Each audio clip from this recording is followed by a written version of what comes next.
Training Session 1. Training Session 1 consists of two parts. Part 1, keeping safe, preventing transmission among consumers and caregivers.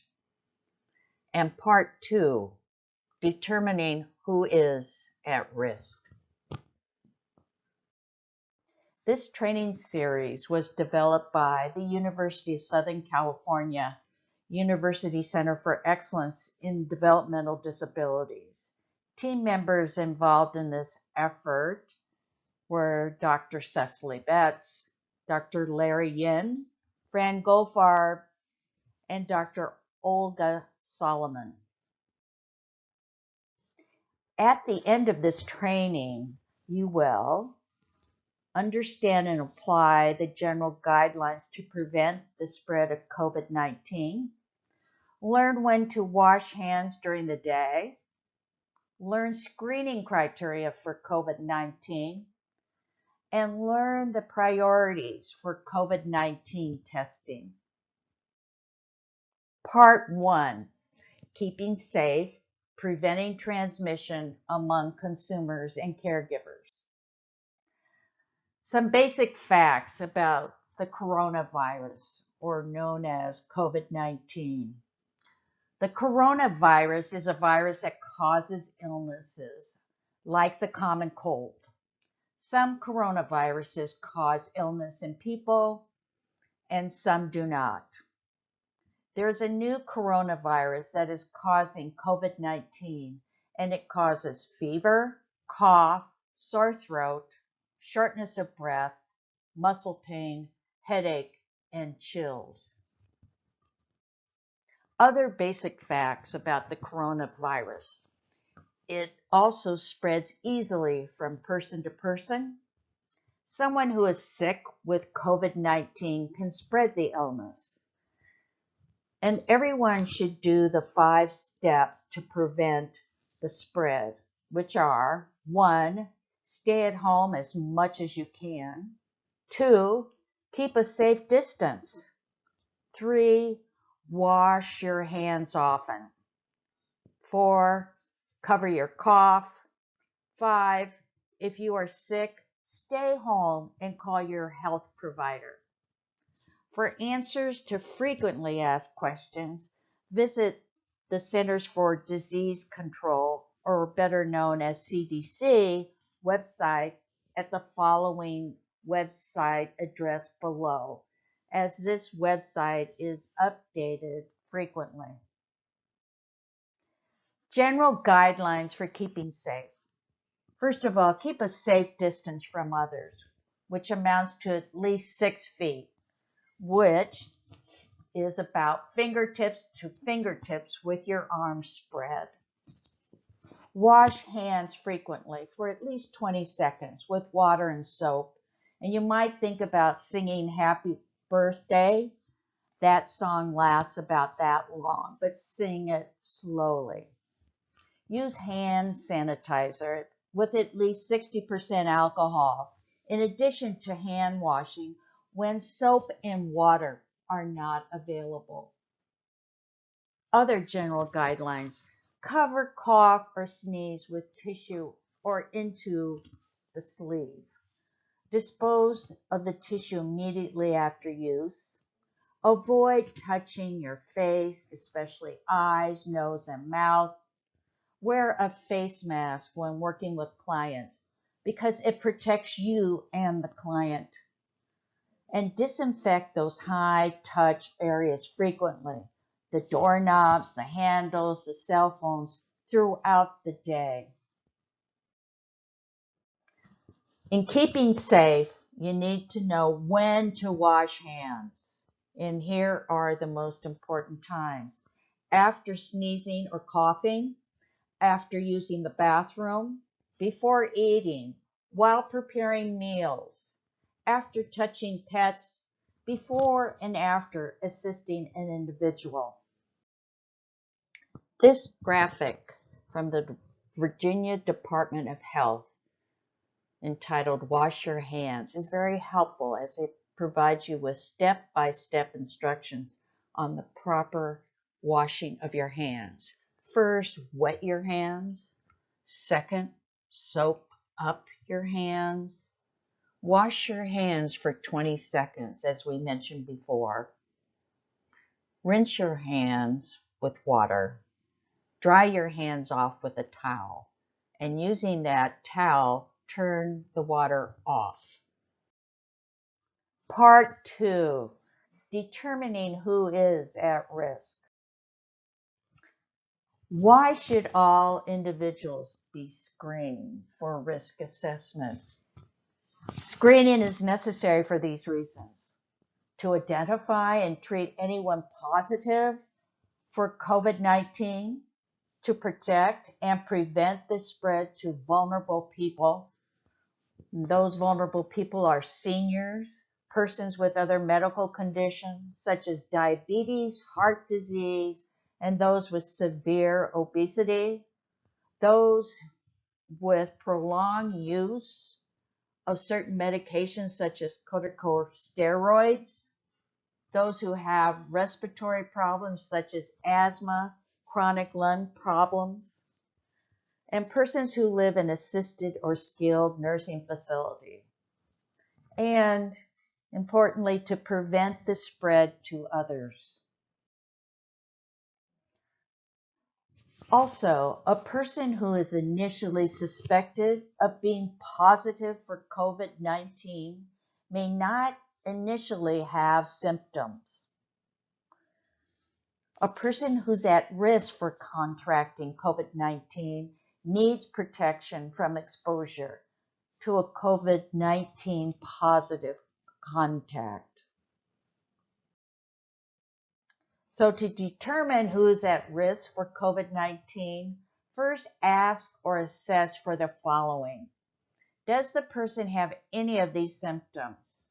A fever, a cold, a sore throat, a cough, trouble breathing, or trouble smelling or tasting? Also, ask the following questions, if appropriate. Has the person traveled internationally or been to one of the hot spots in the U.S. during the past 2 weeks? Have they been to New York, New Jersey, Washington? Has this person been in contact with someone who has traveled to these locations? Other question to ask.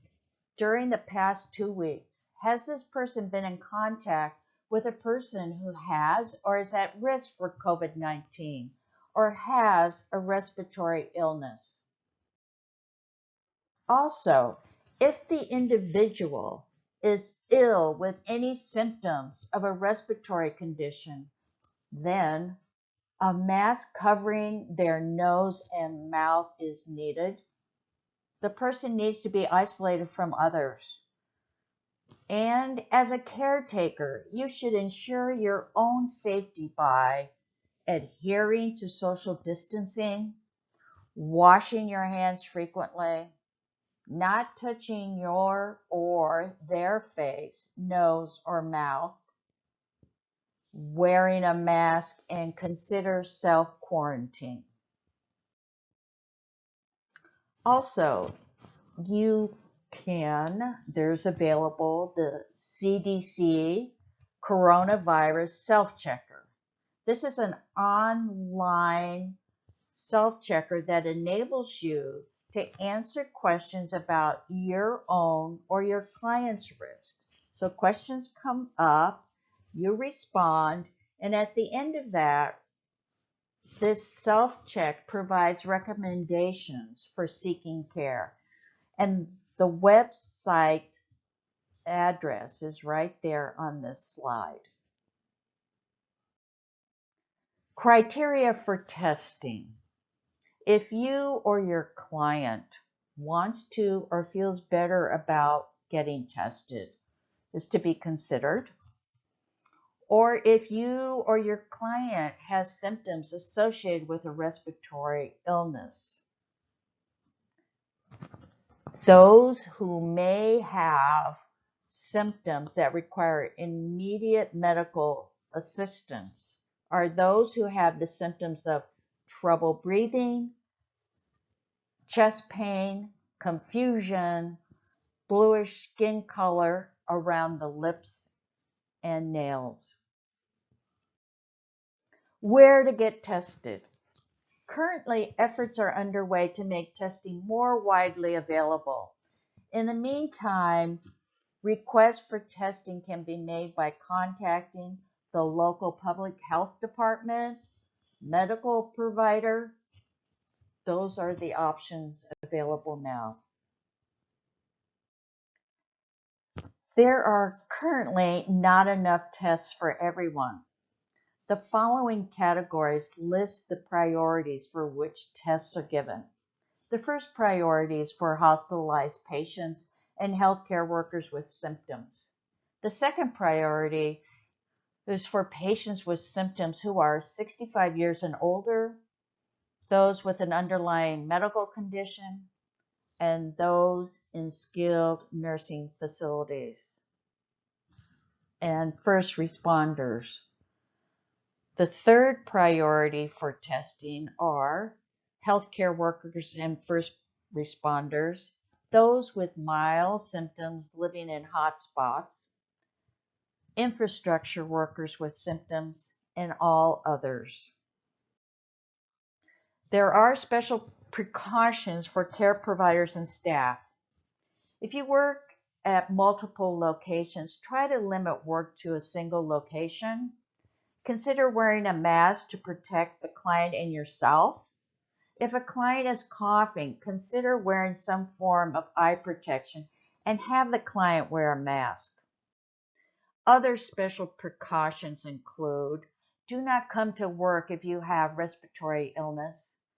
If you develop respiratory signs and symptoms, do the following: put on a mask as soon as possible, notify your supervisor, leave work, isolate yourself at home, call your doctor, and request to be tested.